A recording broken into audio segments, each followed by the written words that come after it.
Good morning, everyone, and welcome to Wesleyan College. We are always delighted to share our campus with this distinguished group, and today's event has already proven to be an extraordinary celebration, hasn't it? My, can Susan McDuffie play this organ? Thank you. I have to brag for a moment about Mrs. McDuffie, who is a 1953 graduate of, you guessed it, Wesleyan College, earning a Bachelor of Music degree in piano performance and a minor in organ. She was studying at Wesleyan during the same time that Neva Jane Langley Fickling was honing her piano skills there.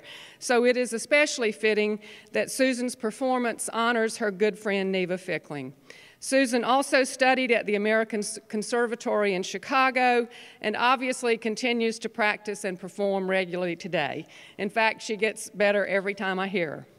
Highlights of her long and successful career include service as the organist and director of music ministries at First Presbyterian Church and Vineville Presbyterian Church in Macon, guest organist at various churches in the area and with the Macon Symphony Orchestra, faculty member here at Wesleyan, accompanist for the Macon Civic Chorale and the Choral Society of Middle Georgia, a longtime piano teacher for hundreds of successful students, and a frequent organ and piano soloist.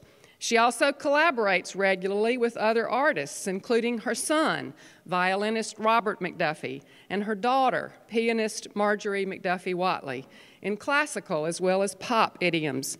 And I'm telling you the truth, when the three of them are on the stage together, and they are all world-class talents, Mama McDuffie always steals the show. Susan is a treasure and a legend and a Georgia woman of achievement in her own right. This organ is pretty special too, with lots of cool history and stories of its own. In the interest of time, I'm just going to give you the basic facts. Originally, it was installed in Briarcliff Manor, the home, and I said that, the home of Asa G. Candler Jr. in 1925, and it came to Wesleyan as a gift in 1952. It was first renovated in '89 with a donation from Elsie Maxwell Hambright in memory of her grandmother, Frances Goodwin, and then this beautiful instrument was most recently completely redesigned and rebuilt and expanded in 2008 through the support of Nancy Panos. So today we are very pleased to share with you its 4,752, to be precise, pipes, organized into 72 ranks. And let's once again thank Susan Thigpen McDuffie for playing for us today.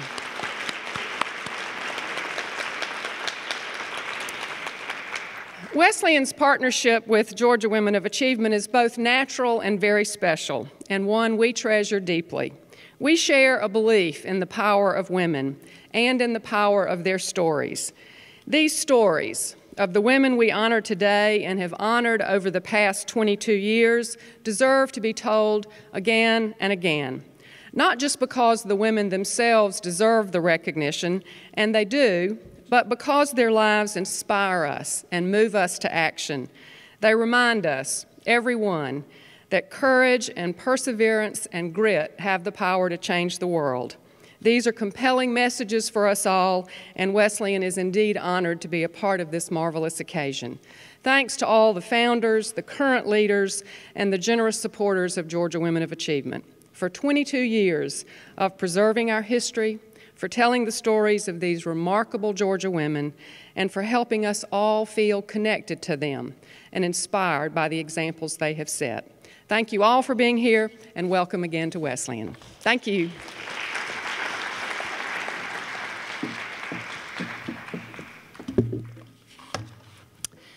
Good morning. In my mind, Wesleyan College and Ruth Knox are forever intertwined. I was delivered to Wesleyan as a chunky freshman, and Ruthie was a very sophisticated, worldly wise senior. It is important to note at that time that neither of us had a car or a vehicle, but Ruthie was able to convince her daddy to purchase her the first Audi to be had in McDuffie County, and I was able to later use that same lesson plan with a little less success. I got a Vega station wagon from my own father. But anyway, Ruthie has continued to be my friend and my mentor through many makes and models, and we thank you for hosting us here today.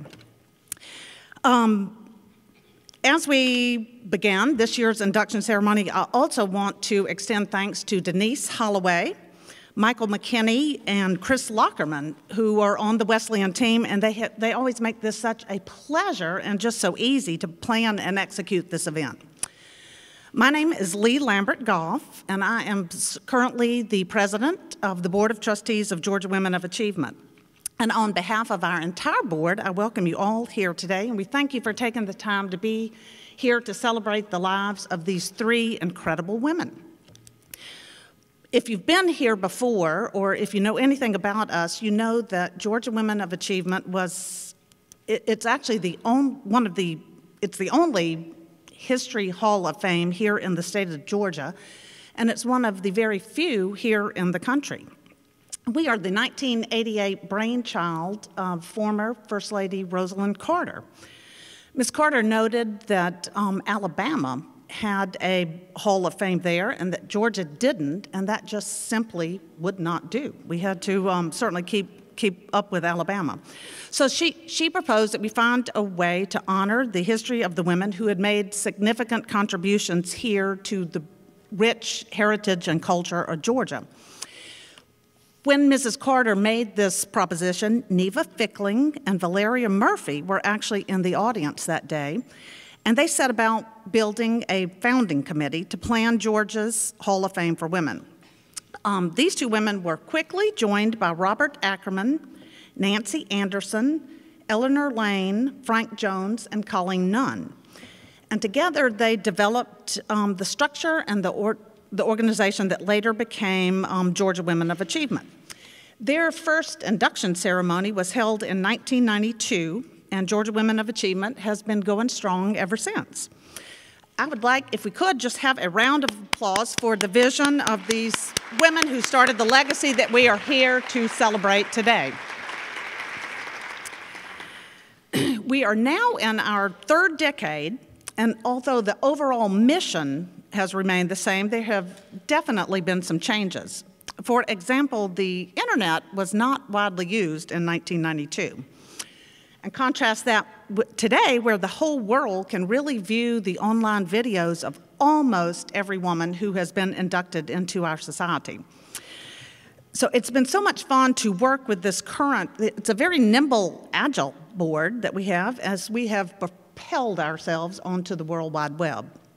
So continuing the great work of the founders, it gives me pleasure to introduce to you the current board, and if you will, please stand. We have Mary Adams from Athens, Cindy Costello-Busby from Macon, Janet Byington, Rome, Loretta Hannon, Powder Springs, Julie Hunt, Tifton, Judy Jordan, Atlanta, Ruth Knox, Macon, Roselane Lavelle, Bullard, Abbott Massey, Gainesville, Lynn Murphy, Macon, Missy Woodruff Pierce, Alpharetta, Carla Andrews Redding from Macon, Peggy Rich, Thomasville, Lucretia Peyton Stewart, McDonough, Swan Seiler, Savannah, Jill Stuckey, Plains, Lisa White, Savannah, and Joni Williams of Atlanta.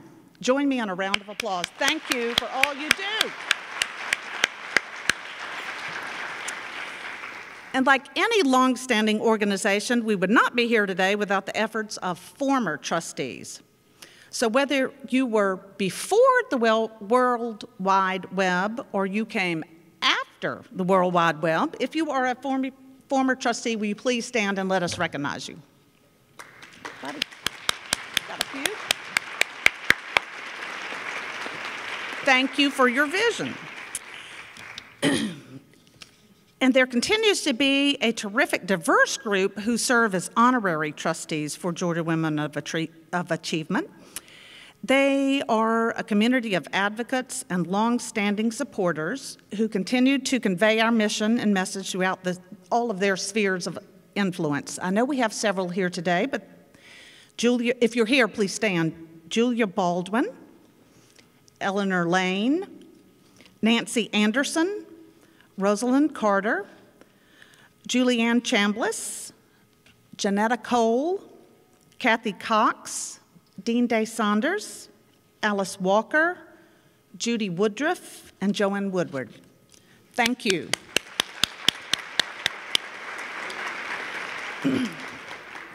All right, you know, if we were attending the Emmys or the Grammys, there would be all this suspense and we would be biting our nails and wondering who was going to win. We have taken that tension out of the day for you. We have our winners for the day, and I have the honor of introducing our Board of Selections, and it's thanks to them that we actually have the members. These people have a Herculean task. Women are nominated for Georgia Women of Achievement, and there is no CPA in the United States of America who has a bigger stack of paper to look over than this selections board had. And I had the pleasure this year of watching them operate. They had flow charts, they had graphs, there was oral argument. Some of them arrived with clear favorites, and it would almost come to blows, it seemed like at times, but they worked it out and came out with their clear favorites. So I know that we have several members of the selection board here today, and please stand and allow me to introduce you. Dr. Felicia Bell, Mary Ellen Brooks, Dr. Mary Kane, Dr. Leanne Caldwell, Dr. David Conley, Libba Grace, Mark McDonald, Jamila Smith Owens, Dr. Ed Schrader, Roger Smith, and Ken Thomas. Thank you so much for your hard work. As you entered the auditorium today, chances are you saw one of the fresh-faced volunteers, and we're delighted to have folks from all over the state who helped us. Some fresh faces, some not so much, but we are especially proud to have students from the University of Georgia here with us today. Please stand if you're volunteering. Thank you. Also, the day would not happen without the support of many of the generous foundations, corporations, and individual sponsors.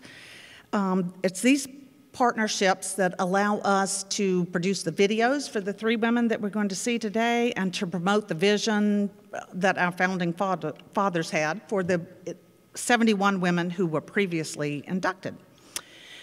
Our foundation sponsors are Peyton Anderson Foundation, Tom and Edwina Johnson Foundation, Wertheimer Family Foundation, Georgia Power, Eleanor Lane, Central Georgia Health System, the Donna Bortz Foundation, Cox Communications, Georgia Humanities Council, Julie Hunt, Missy Pierce, Peggy Flowers Rich, Judy Jordan, W.L. Amos Foundation, Capit, Clear Channel Media and Entertainment, and Darrell Wiseman Flowers.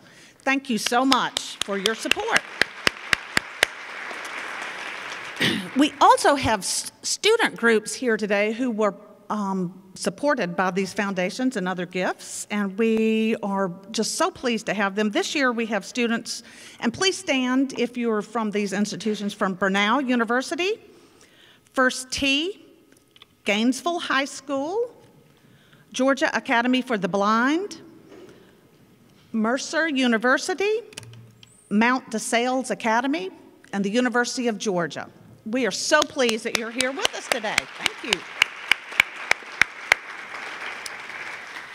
you. Everybody here has somebody who's made a difference in their life. And here at Georgia Women of Achievement, we have a way to designate that if that special person happens to be a woman. And that is through our Personal Women of Achievement recognition. You will see in your program, there's a listing. There are actually 9 such designations. They are the insert that's in your program. And just Take a minute, if you see these people, to congratulate them at our luncheon today. If you'd like more information on that program, you can visit our website or see one of the trustees after the meeting, and we'd be happy to give you more information on that. My personal Women of Achievement are our executive team, and I would like to introduce Beth Bland Olson and Kathy Suttles, who have worked tirelessly to pull the event together. And are you in here? Thank you, Kathy and Beth. All righty. Only a few lucky people can call Savannah, Georgia, their hometown. Our speaker today is one of those people. But before we hear from her, I'd like to call upon another Savannah native who is going to introduce her. This girl is as Savannah as Bird Cookies, Fort Pulaski, Juliet Gordon-Lowe, and UGA, the University of Georgia mascot. May I present Swan Seiler.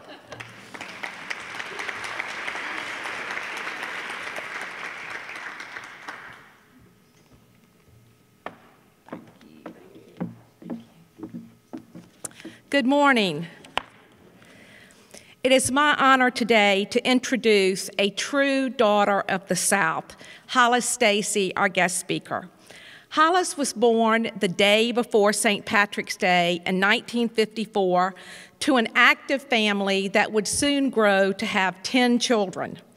Ironically, she lived almost adjacent to the Savannah Golf Club, where her parents, Jack and Tilly, both outstanding athletes, and siblings would spend much of their time. As an amateur, she won 3 U.S. Junior Girls Championships. In 1974, she joined the LPGA Tour, where she earned a total of 18 tour victories and 4 major championships. She joined the Women's Senior Tour, now the Legends, in 2001. Hollis added to her long list of accomplishments by being inducted into the World Golf Hall of Fame in May of last year, a distinction most deserved.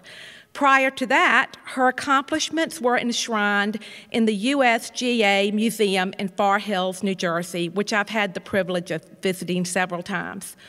Though Hollis is a few years older than myself, and you are, I credit her with helping to pave the way for women at the Savannah Golf Club, where she and I both grew up. When we were young, the club rules dictated that basically it was a man's world, and children and teens were delegated only to the swimming pool and few places elsewhere.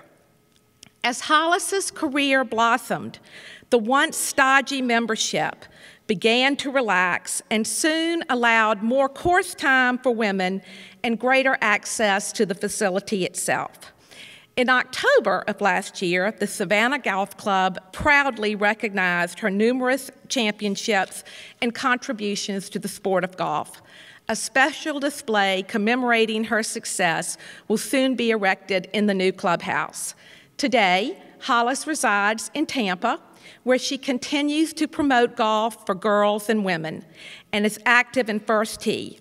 Please join me in welcoming a great athlete, a role model, a teacher, a champion, one of Georgia's finest, and a true woman of achievement, Hollis Stacy of Savannah.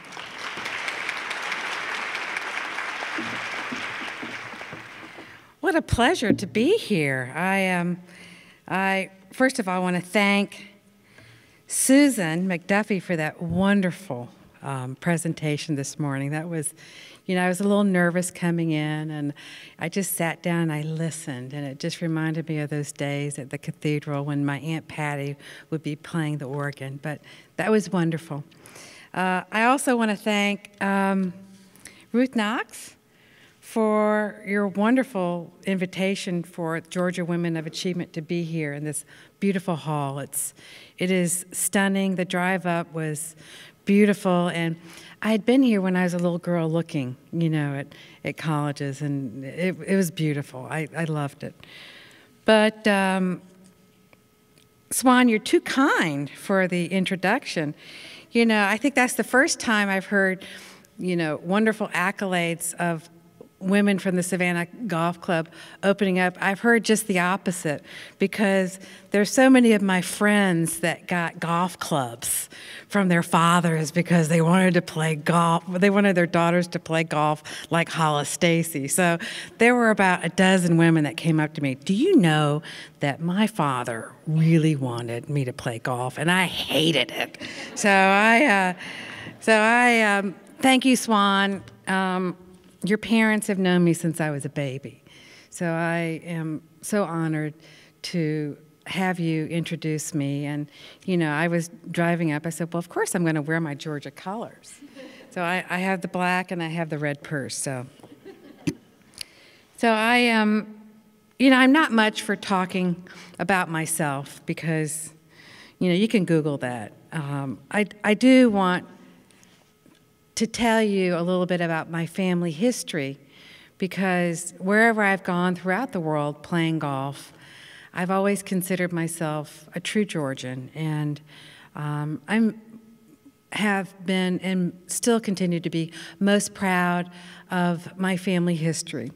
When I was 8 years old, I went to Fort Pulaski, and those of you who know my family, we are, you know, we were just like feral cats running everywhere. You know, the 10 of us, you know, we would always go to Fort Pulaski. You know, we would just run and run and run. But it wasn't, on this occasion, it was April of 1962. We were in the, it was the 100th anniversary of the fall of Fort Pulaski. And so we had two relatives that fought there, and Thomas Henry Laird and Christopher Hussey. And Thomas Henry Laird ended up marrying Christopher Hussey's sister. But what was interesting is that, you know, of course, it fell.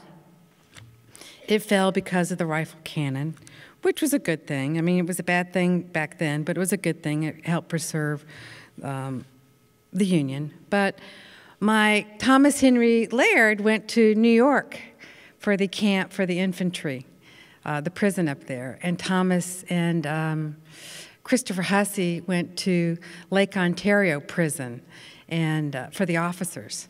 And so, and I know one person is interested, and that's Louisa Abbott, my sister-in-law. But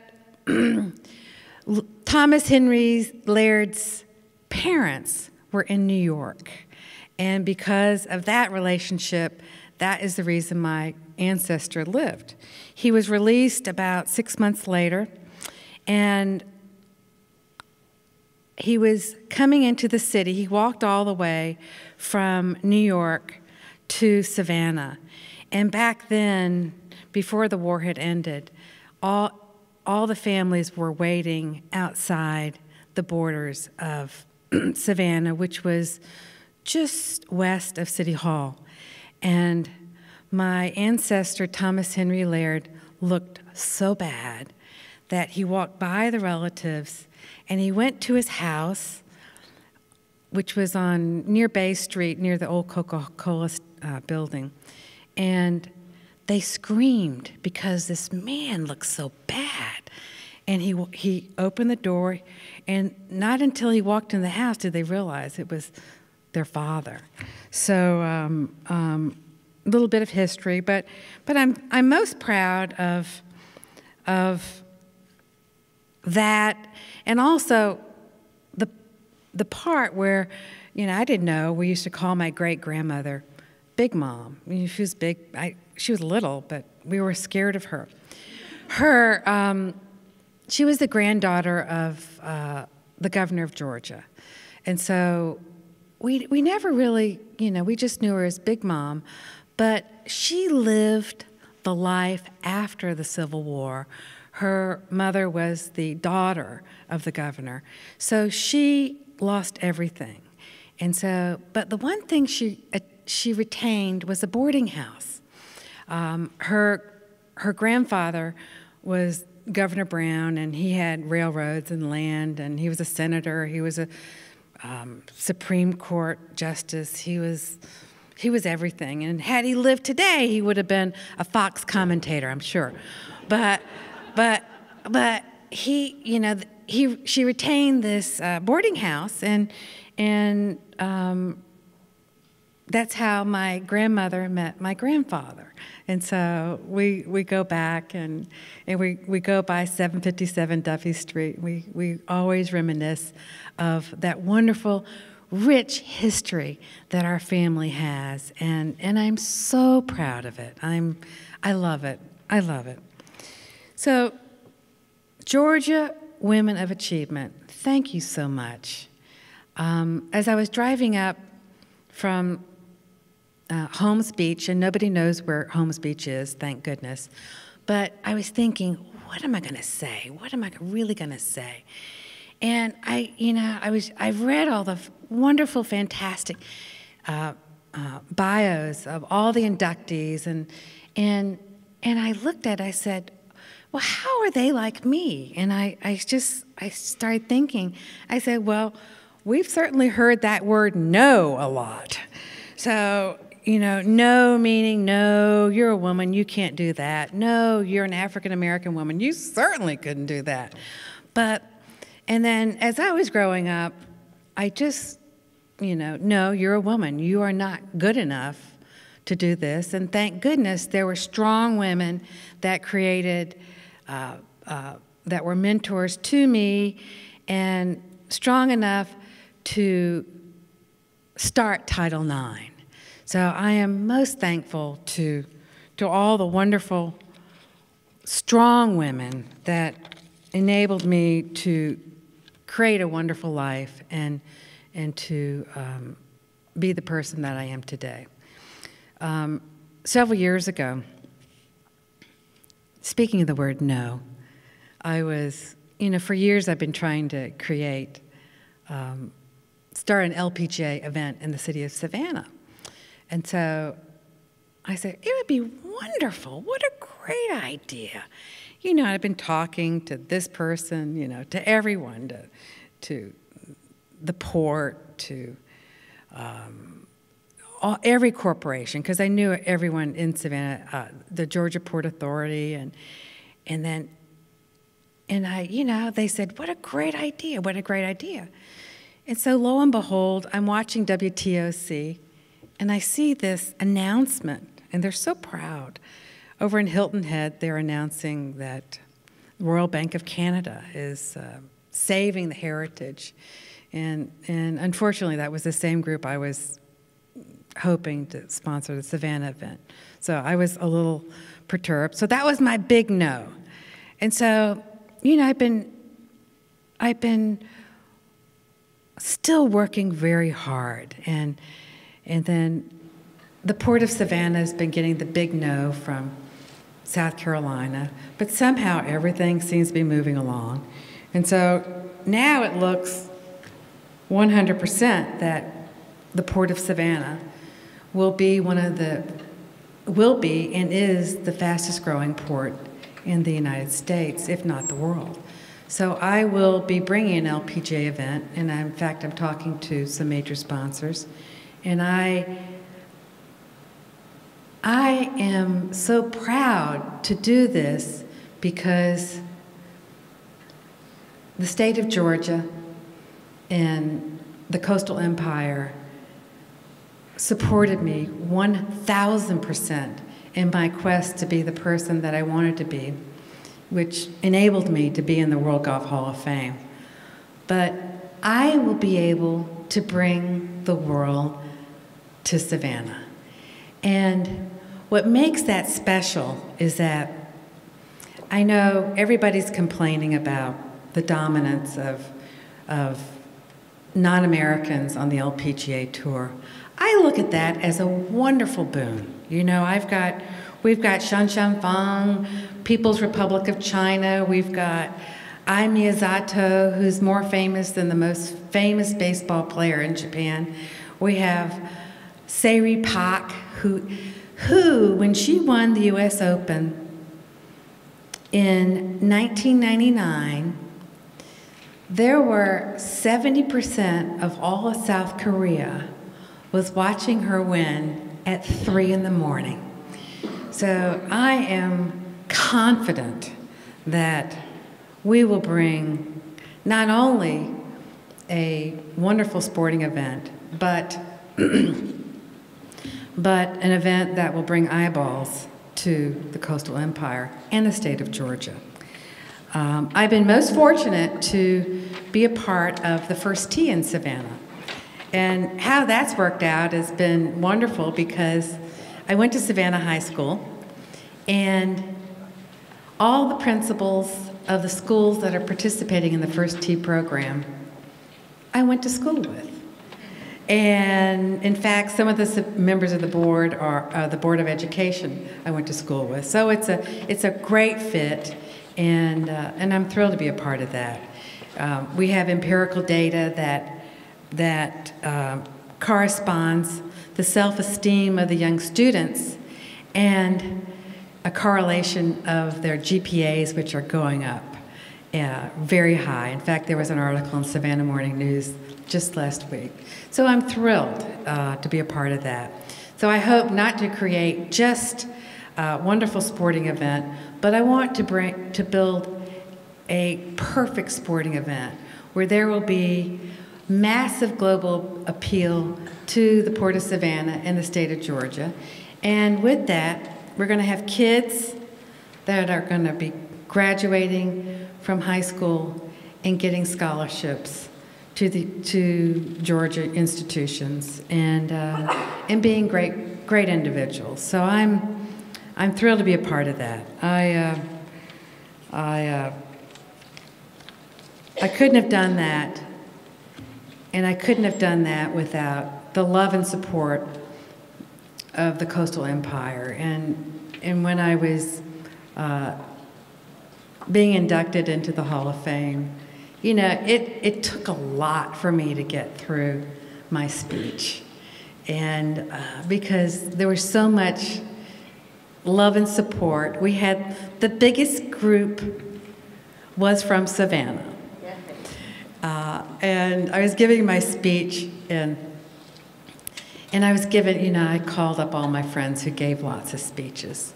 And they, you know, you know, Savannah has that reputation of, you know, we have St. Patrick's Day, and, you know, we have, I guess you could say the Savannians are known to have a good time. So as I'm giving my speech, a friend of mine who gives lots of speeches says, "Hollis, this is how you kill him.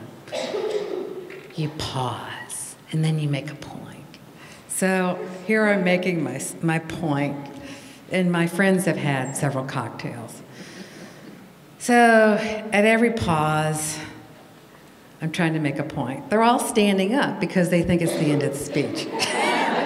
So I'm like, oh, this is not working. This is not working. So, but we did have the biggest group, and it was quite. Everybody enjoyed themselves, but me.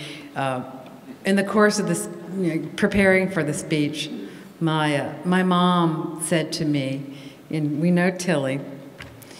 Tilly says, she calls me up. I said, "Oh, this must be important." She called me up and she said, "Hollis, you're the only woman." And I said, "Yes, I know, Mom. And you know, it has to be the best speech." So I said, "Oh, Mom, I'm just going to, you know, it's going to be me, you know, I really don't want to make a big deal." And as I hung up, I went, oh gosh, I called a friend up. What do I do? So she said, "I've got this person." And she was nominated for a Pulitzer. And I said, "She'll help you." So I called her. This was the May I'm supposed to make the speech. So I call her in December. "Can you help me?" She said, "Oh, yeah, I can help you." So I do a little thing. I type, and I'm obsessed, and I write too much. And 3 weeks before I'm giving my speech, you know, I haven't heard anything. So I said, do you think you have that speech ready?" And she goes, "Well, I haven't really done anything." So I was, oh my gosh. So the reason why I kind of look pale, Louisa, you know, when you saw me at the World Golf Hall of Fame, is that I was just nervous. So, but I got through it. But it was probably one of the biggest thrills of my life because I had my family there and I had my mom. So it was just a thrill to have all my Georgia friends there. And I couldn't have done it without the love and support of all of Georgia and all of Savannah and everything. But in ending, I'd like to thank Georgia Women of Achievement for having this, the importance of having a community for all of us to look up to, honoring these great, wonderful people that have lived a tough life, who have heard that word no and said, no, I'll show you. I think it's so important for us to honor them and for the young kids of Georgia to look up to these wonderful women so that they can be the best person they can be. With that, I want to thank Lee for organizing this. Lee, you're a different person up here than I had coffee with this morning. You are very, very good up here. So I told Lee this morning, I can't talk to you until after I've had my second cup of coffee. But Lee, you've done a wonderful job, and thank you for extending this invitation to me. It is such an honor to be speaking to all of you. Thank you very much.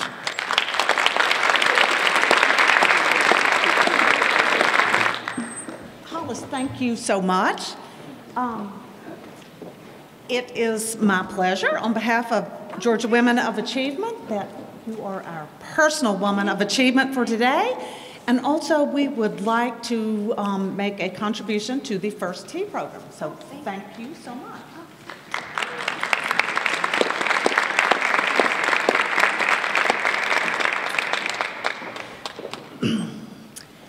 All right, on to the special part of our program.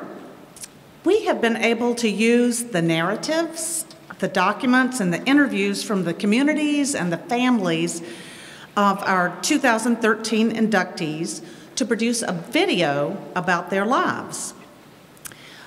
On behalf of the trustees, I would like to thank Tina Calhoun for her amazing production of these videos and Georgia Public Broadcasting for archiving this event today.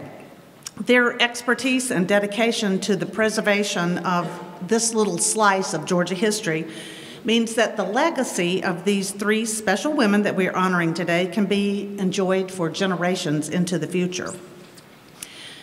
The people responsible for submitting the inductee nominations are going to receive a framed certificate, and the family or representative of each inductee will get a pewter plate at the end of this.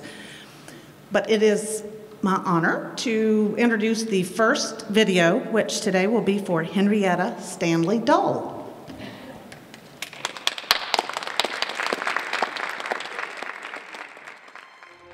Well, where I'm from, everybody knows who Mrs. Dole was, and her cookbook was legendary. It was the standard that all Southern cooks are judged by. Long before Julia Child or Paula Dean, there was Henrietta Stanley Dole. Henrietta was born on her family's plantation in Lawrence County, Georgia, on December 6, 1863. Henrietta's family boasted a fine pedigree, including 3 colonial governors on her father's side. I grew up thinking Miss Dole was a rock star.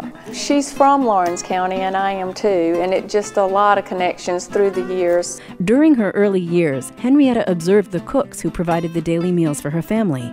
She would try each dish and commit it to memory.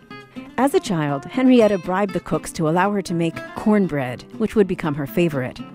You can make it thick, thin, with lacy edges that get deliciously brown. Oh, I do love cornbread. I suppose I just love cooking. She was just a lovely person, and she knew good nutrition even though she had not studied. But, you know, you learn by doing and you learn by reading.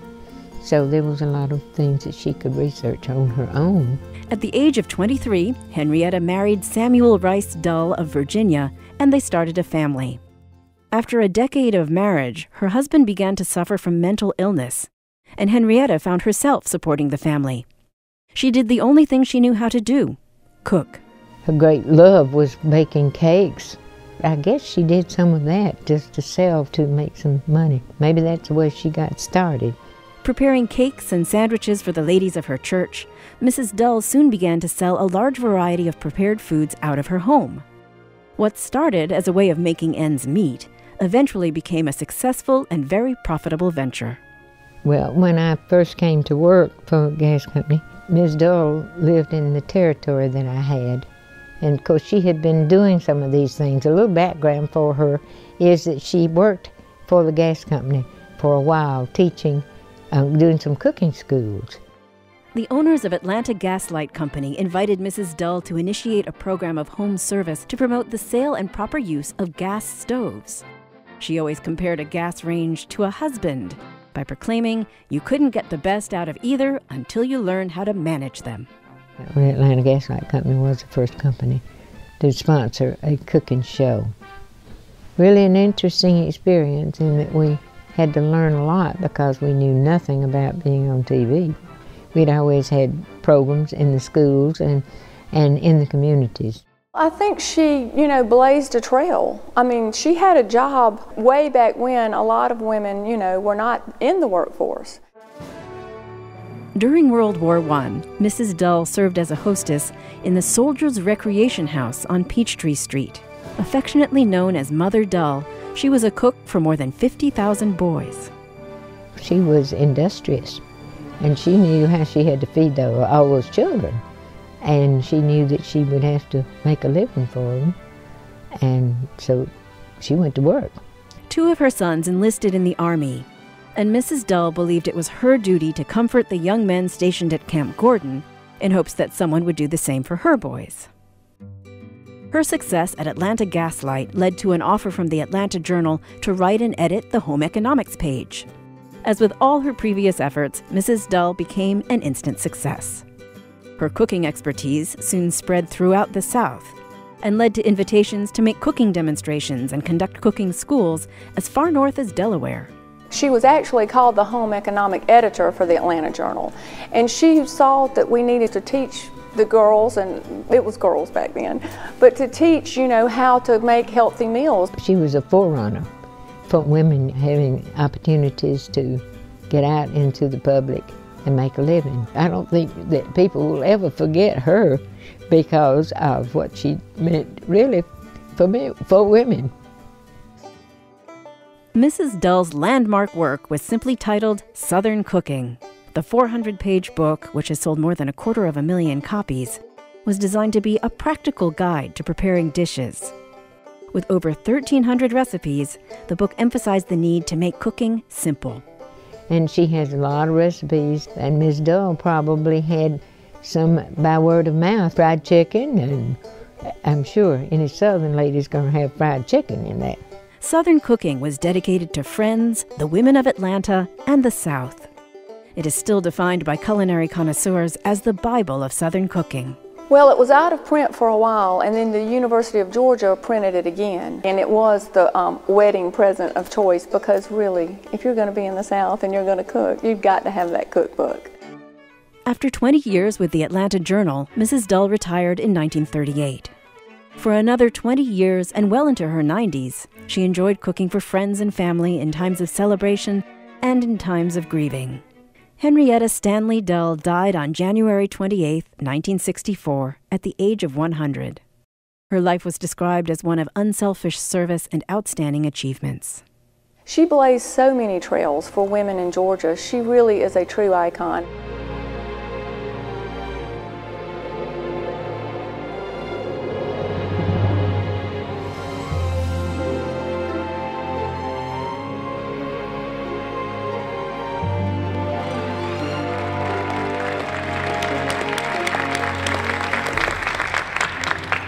Let me just say, we are going to have a Mrs. Dull-inspired lunch right after this, so that's just to get you started.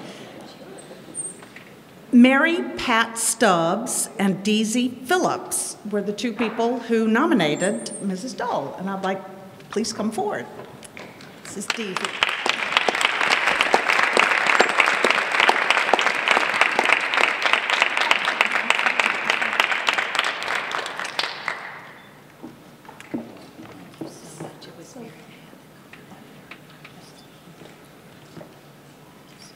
This is Deezy Phillips, who is Mrs. Dole's great-granddaughter. Great-granddaughter. And Mrs. Pat Stubbs over here is our lovely family friend that nominated her so many years ago, and we are so grateful to Miss Stubbs for doing this for us.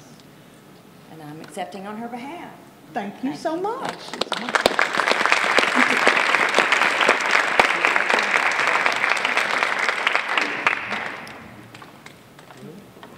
All right, and Mary Frances Woodside is the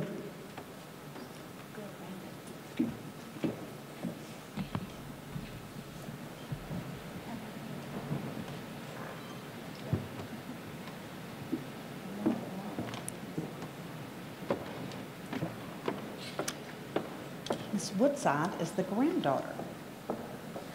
We have this.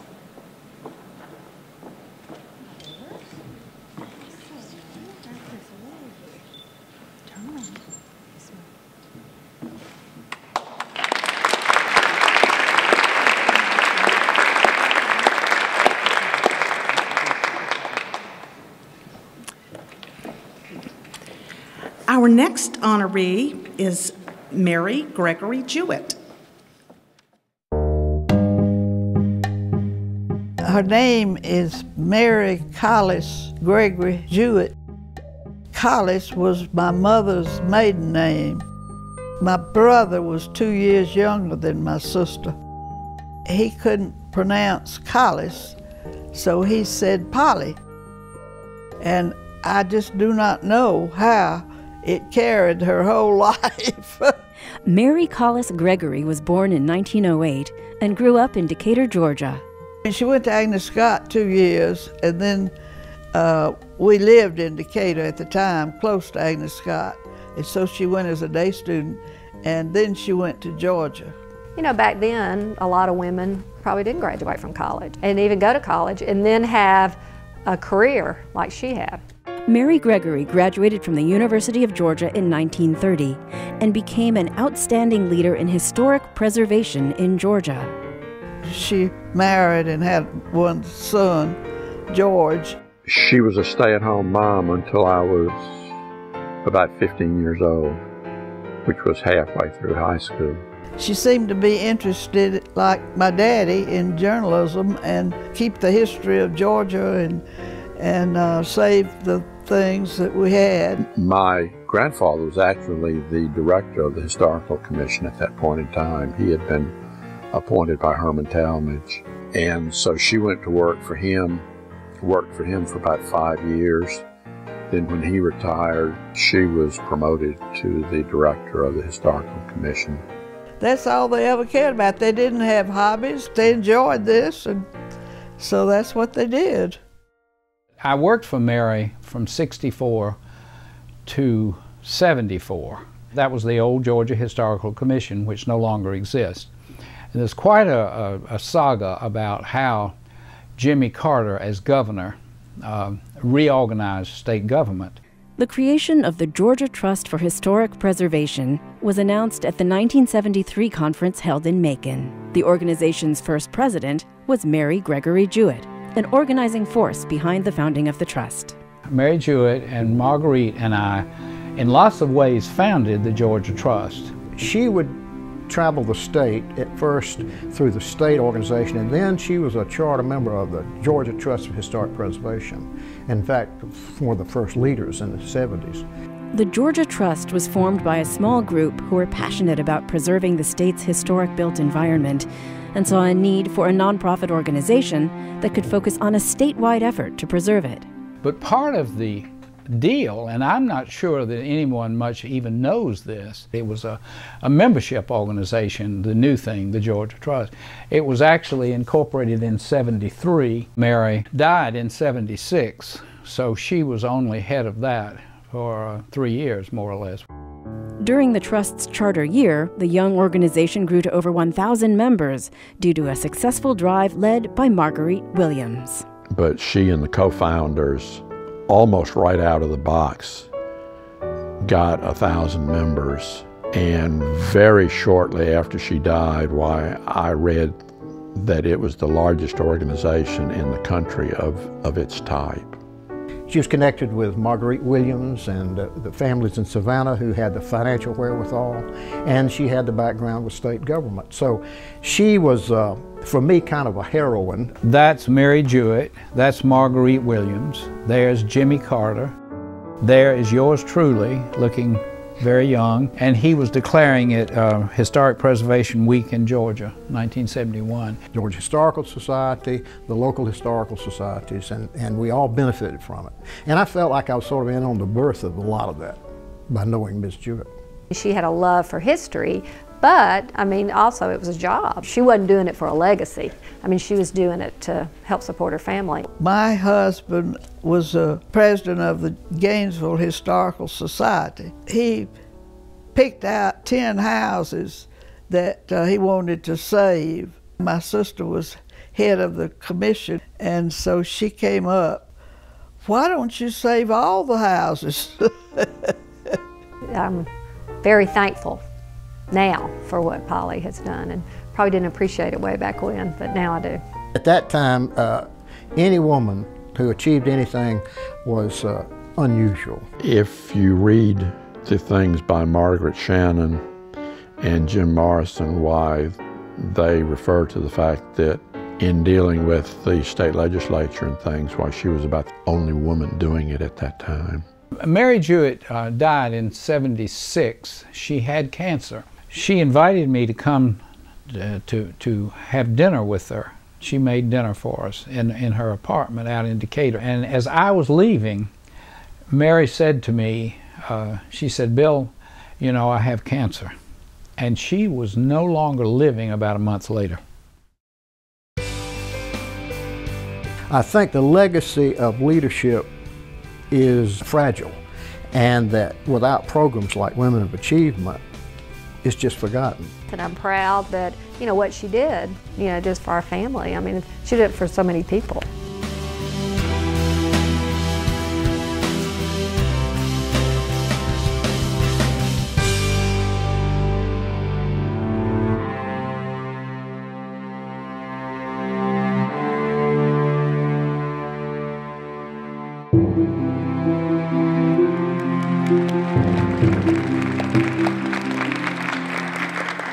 Mrs. Jewett's nominator was Bill Mitchell, and if you'll come forward, we have a certificate. I'm not as young as I was in that picture. Yes, you are. And hard. Mary was a great boss and friend. She really was. Well, you did a good job writing her up.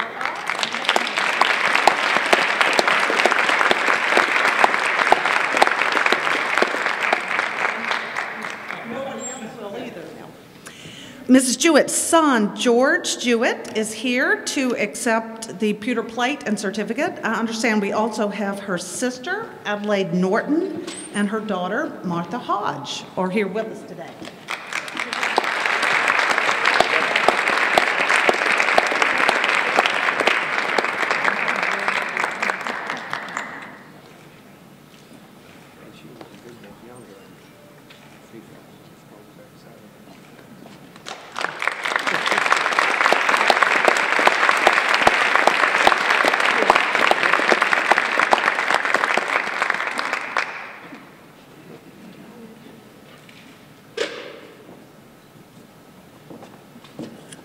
Our third inductee this year is Lolly Bell Wiley. When I joined Atlanta Writers Club almost 20 years ago, I was very intrigued by Mrs. Wiley. And when I started looking into it, I couldn't find much. And that got me more intrigued. Laura Isabel Moore was born in Alabama in 1858 to Thomas Polk and Augusta Ellis Moore. I think the first thing that attracted me to her was that she was born near Mobile, Alabama, and that's where I was born. One source said that she came to Atlanta about 1866 with her mother and her grandfather. Her father had died when she was 5 months old. In 1877, Lolly Bell married Hart Wiley. They had 2 daughters. I'm not exactly sure how they met, but I imagine Atlanta's social circles were much smaller when she was growing up. Well, she had 10 years of marriage, right? And in this 10 years, she had 2 children. And then her husband died quite suddenly after the 10 years of marriage. I believe she was 27 years old when she became a widow. After the death of her husband, Mrs. Wiley took a job as society editor at the Atlanta Journal, thus becoming the first woman to have a paid position on a daily newspaper in the South. The Atlanta Journal found out that she was very interested in spreading literary interest within the white women community. And that's how she got started. The family knew a man named Hoke Smith, who later became a governor of Georgia. At that time, he was connected with the Atlanta Journal.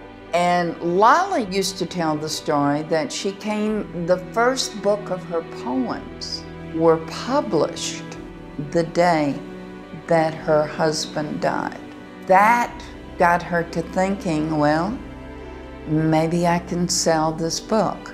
Her published books of poetry were Legend of the Cherokee Rose in 1887 and The Arcade in 1916. She wasn't going to rely on working for the Atlanta Journal Society Department the rest of her life. She wanted her own paper. So there is a story about in 1891, she's on the streetcar. She meets this woman, and her name is Effie Irwin Williams, and they get to talking. And so they went in business, and eventually, I don't know how long after that, they set up an office on Alabama Street. Lolly Bell Wiley edited 2 small periodicals titled The Butterfly and Society. She wrote numerous poems and short stories and composed the music for the state song of Georgia.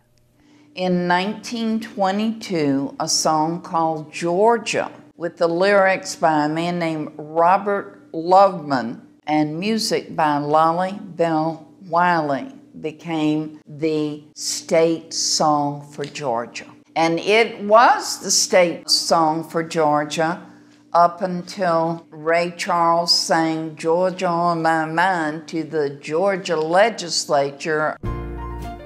In 1914, Lolly Bell organized the Atlanta Writers Club with Kate Ross to encourage Atlanta writers to develop their craft and market their products. We were founded in 1914 by a small group of writers.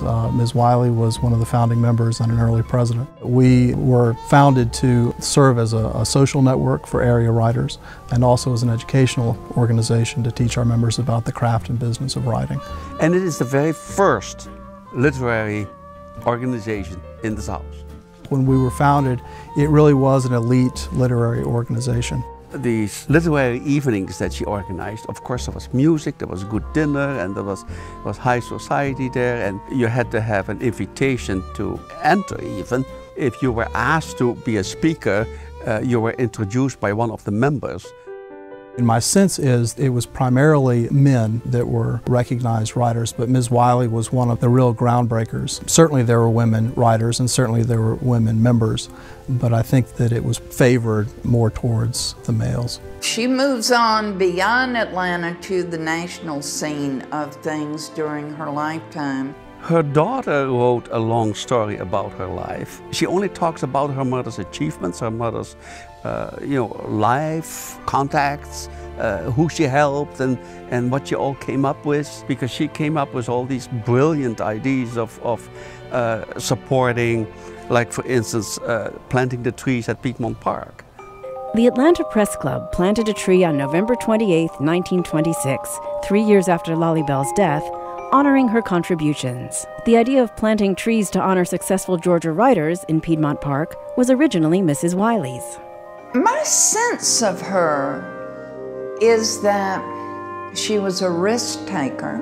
I've never got indications that her ego was out ahead of her. Lolly Bell Wiley is remembered for her creative contributions through journalism, poetry, music, and environmental projects. Her roles both as a professional writer and as a mother reflect her self-esteem and the belief that a woman can make a difference in her community by giving something back.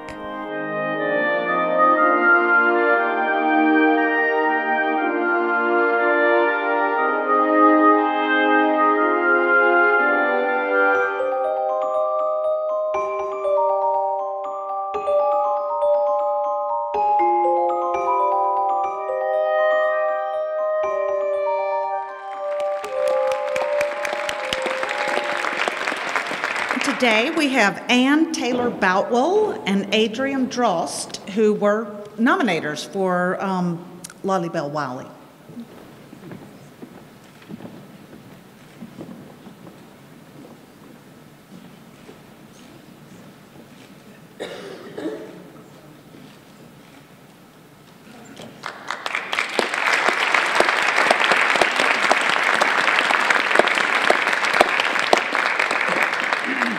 Mrs. Wiley's great-granddaughter, Laura Hay, will accept the plaque. All right. We've got a great-granddaughter and a great-great-great-granddaughter. And what? Rebecca Durst, Hannah Durst.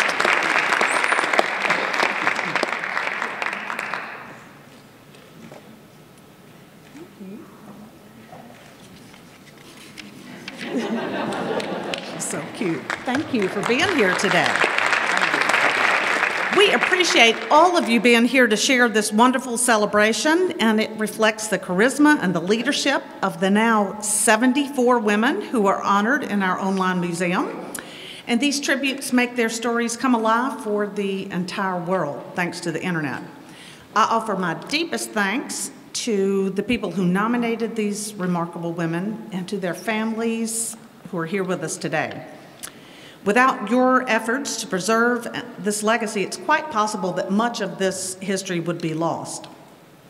With that, just a few quick announcements. We invite the family and guests of today's inductees to stay here for just some quick photographs afterwards. People who are 2013 Personal Women of Achievement, your pictures will be taken immediately following the luncheon in the Burden Parlor.